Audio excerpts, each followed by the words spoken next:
مرموز المصريين والجزائريين إلى الهدوء ووضع الأمور في حدودها، وذلك بعد التوتر الذي نجم عن مواجهتي المنتخبين.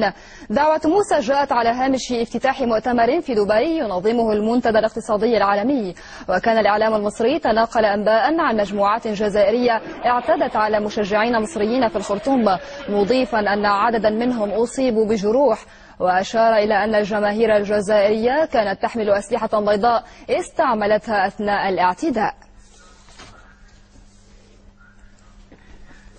وللمزيد حول هذا الموضوع ينضم إلينا مباشرة من الخرطوم مراسل الجزيرة الرياضية إلى هناك سامر العمورابي. سامر، يعني ما شاء الله الموضوع استدعى دخول جامعة الدول العربية في الأمر، ماذا الجديد لديك؟ نعم، نحن حقيقة في حالة دهشة كاملة بما يثار في وسائل الإعلام المصرية، تحديدا قناة النيل للرياضة. كل ما يثار هناك لا أساس له من الصحة مطلقا. نحن متواجدون في الخرطوم بصفتنا مراسلين للجزيرة الرياضية، وكان معي الزميل رائد عابد غادر بالأمس موفد من الجزيرة الرياضية أيضا. لم نشاهد هذه المشاهد التي تعرض في قناة النيل للرياضة وفي بقية القنوات المصرية، وأستطيع أن أقول لك بتأكيد جازم أن ما يعرض من لقطات ليس في السودان، ولم يتم تصويره في شوارع الخرطوم ولم نرصده على الإطلاق. والملعب المصور في هذه اللقطات هو ليس ملعب المباراة، ليس ملعب المريخ، وهذه يعني اللقطات أقل ما توصف بأنها لقطات كاذبة ومفبركة.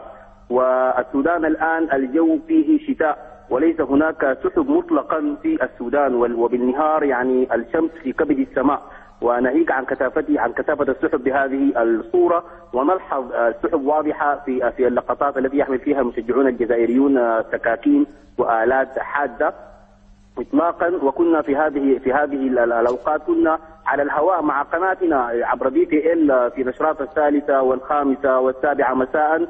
كنا على الهواء من داخل الملعب، وكنا نبث لقطات للاستديو التحليلي من داخل الملعب، ولم يشاهد أحد إطلاقا لقطات جماهير جزائرية تحمل سكاكين. وكل الجماهير الجزائرية في الخرطوم وفي داخل الملعب كان الجميع يلحظ أنها ترتدي فانيلات المنتخب الجزائري الخضراء. ليس هناك أحد جزائري في الخرطوم كان يرتدي بنطال وقميص.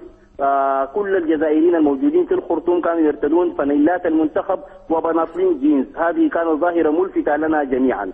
بعد المباراة وردتنا أخبار عن اشتباكات بين الجزائريين والمصريين بشارع المطار وحي المنشية في الخرطوم. اتصلنا فورا الساعة 1:30 دكتور محتسن جحفر رئيس اللجنة المنظمة، وجدناه في مطار الخرطوم الدولي. أكد لي أن الجزائريين فعلا اعتدوا على بعض حافلات المصريين الذين خرجوا من الملعب والفنادق بدون تأمين، وهذا ما أكده مدير شرطة ولاية الخرطوم الآن في التقرير السابق، ولم يسلكوا الطرق المتفق عليها.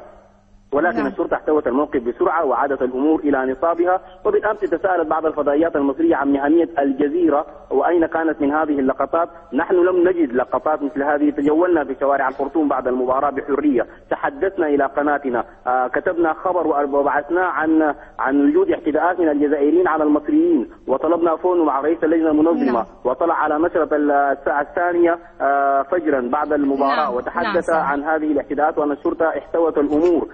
شوارع الخرطوم تحولت إلى أشبه بالسكنات العسكرية من كثافة التواجد الأمني والشرطي، والناطق الرسمي يكفي أنه نفى وجود أي إصابات مسجلة بأقسام الشرطة أو بالمستشفيات. كنا نتوقع أن يتحدث الإعلام المصري عن التقصير الذي كشفناه نحن في الجزيرة الرياضية للسفارة المصرية هنا في الخرطوم في عدم تنظيمها لجماهيرها وعدم توفير أدوات التسجيل بصورة واضحة، بعكس السفارة الجزائرية التي كانت منظمة من قبل 3 أيام من المباراة. نحن عرضنا لقطات من أمام السفارة المصرية لجماهير مصرية محتجة على عدم توفر أعلام، على عدم توفر تذاكر دخول، أنها لا تملك مال حتى لشراء هذه التذاكر.